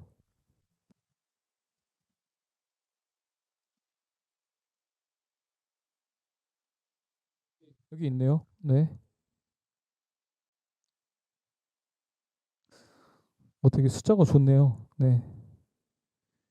일단은 손익계산서 뭐 재무상태보다 손익계산서를 먼저 보면은 여기는 뭐 220억에서 340억 정도라고 써 있고, 여기는 아까 봤을 때 온라인과 오프라인 강의가 뭐 둘 다 있는 것 같았어요. 근데 사실 월급쟁이 부자들을 대략 봤을 때 보는 거는 강사님의 수가 그렇게 많은 것 같진 않거든요. 그리고 보통 파운더들이 강의를 하시는 경우에는 훨씬 더 마진도 크고 내가 섭외를 할 이유도 없기 때문에 좀 더 멀티플이 좀 더 좋은 경우들이 많죠. 예, 뭐 예를 들어서 뭐 시원스쿨 이런 데는 그 대표님 직접 강의하시니까 강사료라는 게 별로 존재하지 않기 때문에 좀 더 많은 직원이나 마진들이 좀 더 클 수밖에 없긴 하겠죠. 그래서 대략 뭐 저도 아까의 방법론을 그냥 적용해 봤을 때 여기는 아예 나와 있으니 요 정도가 될 것 같고, 아까 봤을 때 요 아까 보여줬던 이 세 개를 대략 나눠봤을 때 아마 부동산이 제일 크기 때문에 대략적으로 저라면 아마 340억 중에 대략적으로는 절반 이상이 부동산이 아닐까. 보통 이 두 개로 나눠져 있을 것 같은데 뭐 이게 한 200억 정도, 이게 한 140억 정도로 추정하면 아마 비슷하게 떨어지지 않을까 싶고, 여기에 코스 수가 정확하게 몇 개인지는 모르겠지만 아마 코스 수를 리스트업하고 아까 베스트 상위 코스들 을 보다 보면은 어느 정도 추정이 될 것 같은데, 사실 대부분의 회사가 약간 파레토 법칙처럼 상위 20%의 코스가 대부분 80% 이상의 매출을 캐리하는 경우가 많아요.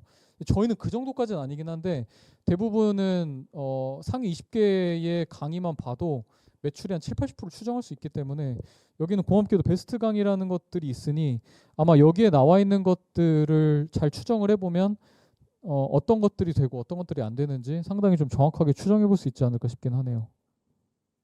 이런 게 사실 있다면은 여기는 분석을 하기에 훨씬 좀 용이하긴 하겠죠.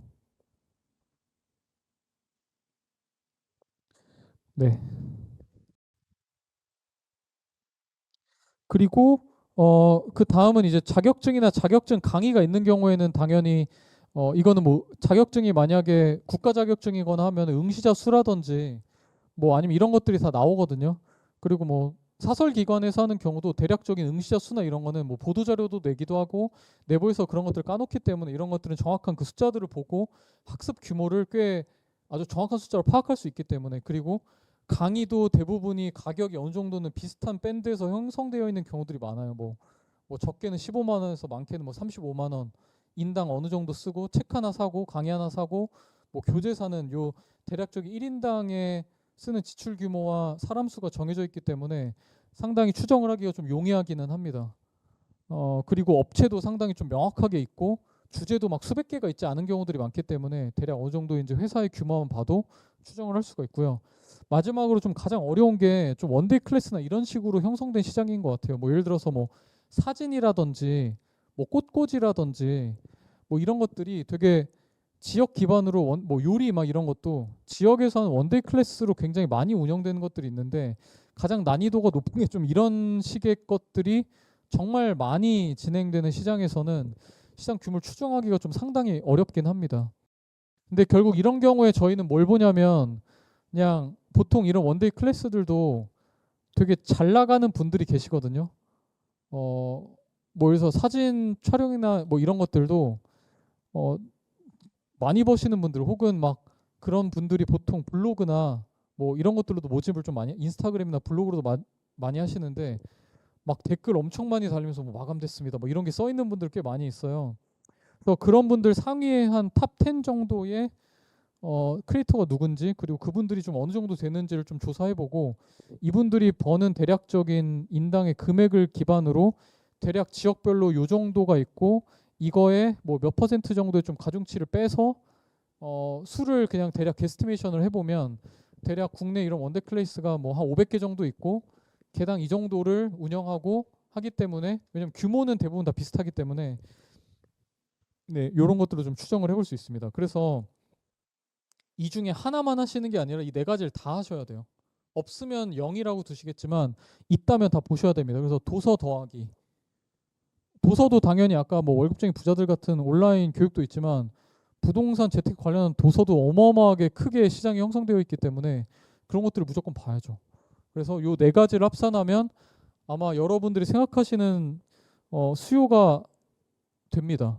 그래서 요약을 하자면 도서 같은 경우에는 이 플랫폼이 존재하기 때문에 플랫폼을 뒤져보시라. 거기서 비교를 하고 게스티메이션을 하시고, 그다음에 도서가 아닌 나머지 것들은 탑다운으로 추정을 해본다. 그리고 바텀업으로 강의의 개수나 뭐 여러 인게이지먼트의 수를 보면서 하나하나 어느 정도가 버는지를 해본다를 합산을 하시면 대략 이거 생각보다 너무 작은데? 라고 보여지실 수도 있고 생각보다 너무 크다라고 추정이 좀 되실 수도 있습니다. 대신 저희도 이 과정에서 가장 경계하는 것 중에 하나는 해외 시장에 대한 것들인데요.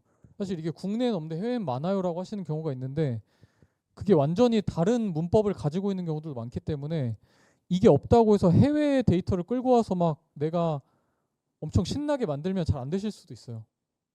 그래서 해외에 있는 시장을 보는 건 의미가 있는데 실제로 무언가를 포지셔닝 하시거나 만드는 데 있어서 그걸 너무 과한 가중치를 두시고 해외에 있는 데이터를 참고하시면 잘 안 되시는 경우가 많아서 그건 별로 추천드리는 방법은 아닌 것 같습니다.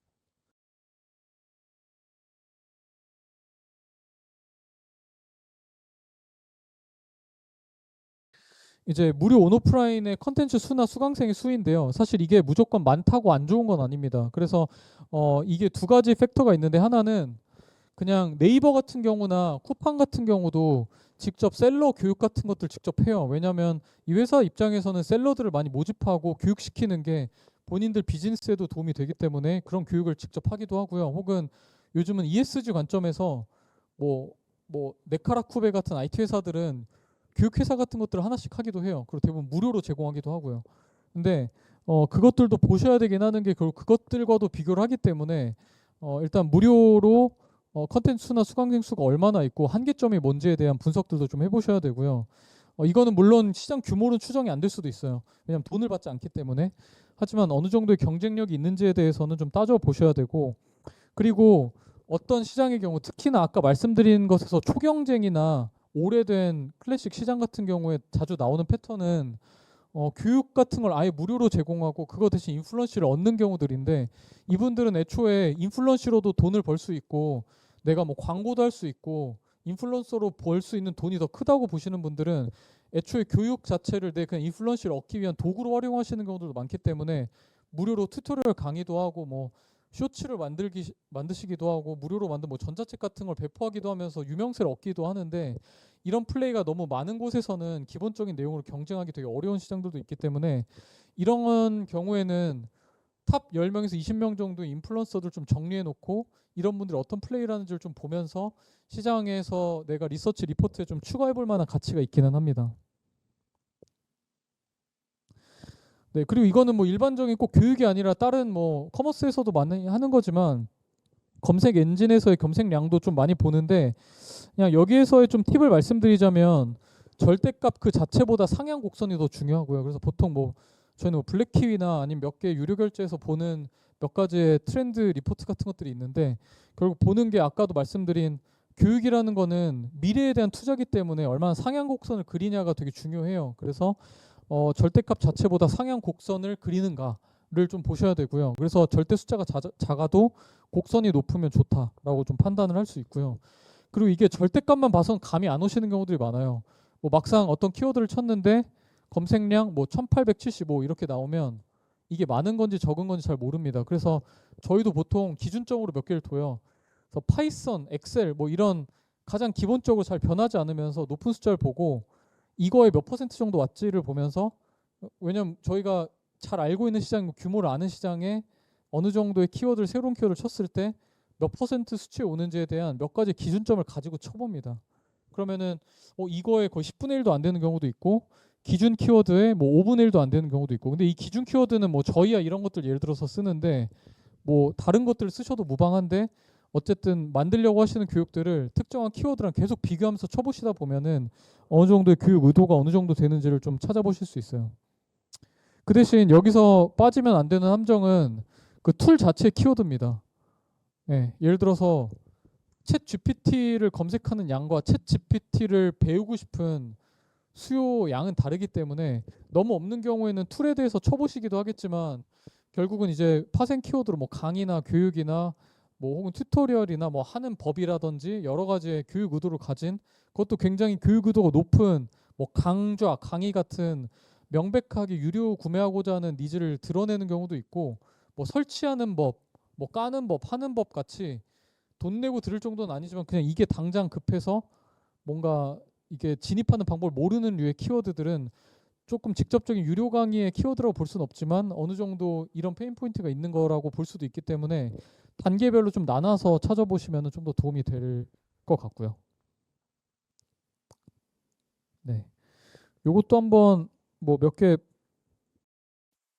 볼까요? 근데 시간이 조금 없어서 요거는 아마 각자 뭐 쳐보시고 해보시면 이건 뭐 어려운 일은 아니라서 한번 각자 해보시면 될 것 같고요. 네.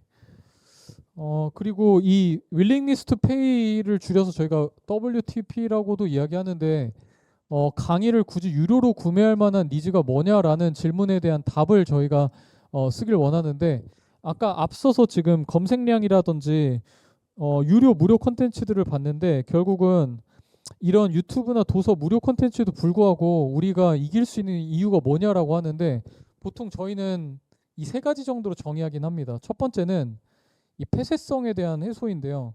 어쨌든 스킬이나 전문성을 도질식으로 가르치다 보니까 예를 들어서 뭐 되게 맛있는 맛집의 레시피 같은 것들, 뭐 엄청 유명한 빵집이나 베이커리 같은 데서 빵 만드는 방법 이런 거 뭐 이렇게 막 어디 뭐 어딘가에 정리해 놓으시지 않잖아요. 그러니까 이런 것들을 공개하는 걸로 가치를 낼 수 있느냐? 가 첫 번째가 있는 것 같고요. 두 번째는 유튜브의 한계점이 파편화입니다. 유튜브를 보통 보시는 호흡이 짧기 때문에 뭐 짧으면 5분, 길어봤자 한 20분 정도. 그렇기 때문에 어떤 스킬이냐에 따라서 이 어떤 하나의 직무나 소위 아웃풋이 나오기까지의 전체를 다 가르칠 수가 없어요. 유튜브의 호흡이 그게 아니에요. 그렇기 때문에 유튜브는 기본적으로 파편화가 많이 되어 있습니다. 그래서 이 우리가 유료 교육으로 만들 수 있는 가치 중에 가장 큰 게 이 파편화에 대한 큐레이션이거든요. 이걸 조각조각 듣는 게 사실 학생들이야 그렇게 할 수도 있는데 직장인과 성인들은 그걸 파편의 조각들을 모아서 내가 듣는 그 자체도 비용이기 때문에 이걸 찾아서 무료로 또 듣고 그리고 이 A라는 파편과 B라는 파편이 연결도 안 되고 그렇기 때문에 이런 것들을 파편화된 지식들을 집대성하는 것에 대한 밸류가 크고 어떻게 보면 가장 대표적으로 유튜브와 내 강의에 대한 차별점을 만드는 부분들이라고 할 수 있고요. 그리고 마지막으로는 유튜브에서 조회수가 많이 나온 것들도 보면은 막 3년, 5년 전인 경우들도 많아요. 근데 이게 아웃데이트 된 게 유리한 시장도 있고 아닌 경우들도 있는데 뭐 아까 말씀드린 막 말하기나 스피치 이런 거는 5년 거 봐도 별반 지금의 봐도 꽤 유효하고 별 문제가 없는 경우들도 많고요. 뭐 예를 들어 뭐 파이썬이나 뭐 챗GPT나 뭐 피그마 뭐 아니면 뭐 광고 관리자 뭐 이런 것들은 보면은 예전에 봤던 거 지금 한 3년 전 거 보면은 아예 안 돼요 실습이. 아웃데이트 돼 있고 버전업 돼 있고 이런 것들은 어쨌든 안 되기 때문에 최신화하는 밸류가 있어서 보통 이 세 가지 중에 어디에 해당하는지를 좀 보통 보게 된다라고 생각을 해주시면 될 것 같습니다. 뭐 예를 들어서 아웃데이트에 대한 대표적인 것들이 막 이런 코딩 테스트 이런 것들인데요. 막 매년 출제 경향도 바뀌고 사실 막 이런 자격증 강의도 보면은 수능 강의도 그렇지만 몇 년도 강의냐 중요하잖아요. 사실 과목은 거의 비슷한데 사람들 무조건 2024년 거 듣고 싶어 하거든요. 그래서 이 최신화라는 부분들에서도 밸류가 있고 사실 뭐 이런 뭐 네이버나 카카오에서 하는 코딩 테스트도 매년 출제 내용도 바뀌기 때문에 이런 것들은 어떻게 보면은 근데 코딩 테스트 하는 유튜브 영상을 되게 많아요. 쳐보면. 근데 최신화된 게 별로 없기 때문에 이런 거는 좀 유료 강의에 대한 맥락을 좀 만들어낼 수 있고요. 그리고 뭐 이런 거의 경우도 디지털 마케팅이나 뭐 검색 엔진 상위 노출이나 이렇게 하나하나를 만들어 놓은 건 많은데 우리가 하나의 제품을 팔기 위해서 뭐 SEO나 검색 엔진만 하는 것도 아니고 디지털 마케팅만 하는 것도 아니고 결국은 되게 종합적인 마케팅 전략과 툴이 필요한데 이런 것들은 이제 파편화를 해소해서 집대성한류의 강의들이 먹히겠죠. 네, 그래서 이런 질문들도 좀 찾아봐야 되고 그 다음에는 사실 이 학습하기 위해 적정 스탠다드 이상의 컨텐츠를 찾는 게 어려운가라는 질문에 X가 나오는 것들도 있어요. 예를 들어서 글쓰기 이런 것들이 많은 사람들이 필요로 하는 것 때문에 유료 강의가 되게 없었거든요.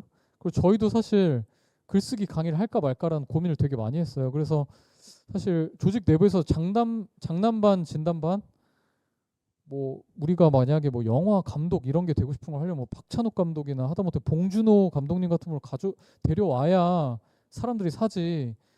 그 다른 감독님들 누가 돈을 내고 사겠냐. 그래서 그런 분들 아니면 안 된다라는 이야기를 하기도 하고 반대로 글쓰기 강의는 뭐 김영하 작가님이나 이런 작가님들이 와야지 사람들이 좀 궁금해하지. 누가 되겠냐라고 해서 진짜 김영하 작가님이 잘 섭외가 돼서 실제로도 이 강의는 정말 크게 좀 성공을 했었습니다. 저희 내부에서도. 그래서 어떻게 보면은 글쓰기 강의는 많지만 그 눈높이나 그 정도 반열에 있는 연사가 컨텐츠를 애초에 만들지도 않고 그 정도 반열에 오르신 분들은 강의를 안 해도 잘 먹고 잘 사시기 때문에 강의를 하실 이유가 없어요. 오히려 그런 것들을 섭외해서 만들어내는 가치가 있죠. 근데 당연히 알지만 어렵습니다. 네. 그리고 대표적으로 해외가 더 발달한 산업인 경우들도 있어요. 그래서 딥러닝 같은 것도 한국에서 많이 한다고는 하지만 사실 뭐 어쩔 수 없어요. 실리콘밸리에서 뭐 오픈 AI나 뭐 구글에서 만든 제미나 이런 게 훨씬 더 성능이 좋고 좋다라는 걸 부정할 수는 없기 때문에 AI 같은 것도 사실 미국이 훨씬 더 기술적으로 발달해 있고 해외 연사를 모셔오는 거에 대한 밸류가 있고 그리고 뭐 여기에 뭐 라이팅 쪽 뭐 VFX나 CG 같은 것들 만든 게임이나 이런 데 들어가는 것들도 뭐 아무래도 특수 효과나 이런 것들 막 아바타나 뭐 이런 뭐 그 뉴질랜드에 있죠. 뭐 이런 여러 회사들 혹은 뭐 이런 이분도 블리자드에서 라이팅 하셨었고 그래서 이런 해외가 훨씬 더 발달한 산업들은 해외에 있는 분을 모셔서 만드는 게 훨씬 더 유리하다. 그래서 이런 산업들의 경우는 니즈는 있지만 충족한 연사가 없었기 때문에 시장이 형성되지 않았던 곳에서는 먹히죠. 근데 대부분은 나는 아닐 가능성이 높습니다. 나보다 훨씬 더 높은 급의 사람이나 연사님들이 필요한 경우들이고요. 그리고 대체학습 방식에 대한 고민인데요. 생각보다 막 이런 인사이트류의 교육들이나 소프트 스킬들이 판매하기가 되게 어려워요. 근데 그 이유를 생각해 보시면 책은 되게 잘 되거든요. 근데 어떤 인사이트나 이런 이야기들이 사실 굳이 강의로 들을 이유가 없어요. 엑셀이나 아니면 뭐 코딩이나 피그마 교육은 실습을 해야 되고 컴퓨터로 보고 직접 이 사람이 어떻게 하는지를 조작하면서 배워야 되기 때문에 온라인 강의를 보는 것에 밸류가 있지만 사실 인사이트는 말로 쭉 얘기하는 거다 보니까 읽는 게 더 빨라요. 그렇기 때문에 물론 뭐 그럼에도 영상을 보시는 분들도 있긴 하지만 굳이 이런 것들 영상으로 볼 이유가 별로 없고 책보다 무조건 보통 온라인 강의들이 더 비싸기 때문에 도서라는 걸 이기기 굉장히 어렵습니다. 그래서 어떤 포맷의 경우는 도미넌트한 포맷을 그럼 내가 도서를 낼 생각을 해야지 없다고 해서 내가 무조건 이거를 온라인 강의로 만들겠다? 이건 생각보다 좀 쉽지 않을 수도 있고요. 그리고 더 나은 방식들이 존재하는 것들도 나름 이유가 있기 때문에 그 한계점들을 좀 봐야 되고 그리고 뭐 꽃꽂이 클래스 같은 게 되게 생각보다 동네에 많은 것 같다. 근데 이것들을 온라인화 했을 때 사람들이 들을까? 이미 동네에서도 잘 배우고 있는 거 아니야? 그리고 꽃꽂이가 이게 책 봐서 되나? 뭐 이런 질문들이 있을 수 있겠죠. 그래서 뭐 이게 제가 지금 쓴 게 다 안 된다는 게 아니라 생각보다 난이도가 높다라는 거를 염두하고 이제 들어가셔야 된다. 그래서 이런 질문에도 답을 하실 수 있어야 돼요. 그래서 어떻게 보면은 이 뒤에 나와 있는 이런 유료 콘텐츠에 대한 니즈나 이런 것들은 특히나 이런 마지막 퀘스천 같은 경우에는 조금 직접 이것들을 소비하는 분들을 좀 필드 리서치를 하면서 찾아보는 게 꽤 중요한 질문들이기도 하고요. 네, 그래서 마지막으로 이런 것들 좀 종합적으로 봤을 때 엑셀이라는 분야에 내가 포맷을 좀 생각해 보면 이런 게 적절할 것 같다. 그리고 내가 기획을 하려면 저런 식으로 만들어야 될 것 같아. 예를 들어서 엑셀로 치면은 아까 파이낸셜 모델링처럼 그냥 엑셀은 승산이 없을 것 같고 내가 기존에 일했던 금융산업에서 내가 한 5년 정도 종사했으니 나는 어쨌든 금융 쪽에서만 쓰는 엑셀이 뭐지? 이런 것들로 난 승부할래. 뭐 이런 것들이 좀 필요할 것 같고 뭐 AI 같은 것들도 내가 그냥 일반적인 막 그냥 챗GPT 강의한다고 하면 승산이 없을 것 같고 내가 디자이너로서의 경험이 있고 내가 사진이나 디자인 그래픽 쪽에 전문성이 있으면 나는 좀 그런 것들을 살려서 뭔가 포지셔닝을 좀 해봐야 되겠죠. 그래서 아까 시장 리서치를 기반으로 이런 답변들을 내시면 가장 좋고 다음 주 과제 때 이런 것들 한번 조사해서 이런 간단한 답을 한번 내보셨으면 좋겠어요. 그리고 아마 리서치를 하면서 내가 대충 떠오르는 것들이 계속 있거든요. 되는 것들을 쳐다보고 예, 산업이 안 되는 걸 보면서 뭘 만들면 적합할지가 계속 보여요. 그리고 심지어는 저도 바텀업을 한 땀 한 땀 상품 같은 것들도 이렇게 리스트업 하다 보면 뭐가 되고 안 되는지도 내가 한 땀 한 땀 넣다 보면 되기 때문에 이거를 막 자동화하려고 하지 마시고 일단 한번 직접 해보시기를 저는 좀 추천을 드립니다. 물론 매년 업데이트를 저희도 하는데 실제 내부에서 저희 시장 리포트라는 거를 패스트캐퍼스 안에서도 저희가 갖고 있는데 그것도 일부 제가 전달드리긴 할 건데 물론 조금 일부 좀 지우긴 했습니다. 죄송합니다. 근데 다는 공개하기 좀 어려워서 근데 어쨌든 그런 것들도 업데이트 할 때는 좀 자동화가 필요하지만 초도로 쓰실 때는 좀 직접 해보시길 좀 추천을 드리고요. 오늘 강의는 이걸로 마치도록 하고요. 좀 도움이 되셨나요? 오늘 내용이? 아, 네. 다행입니다.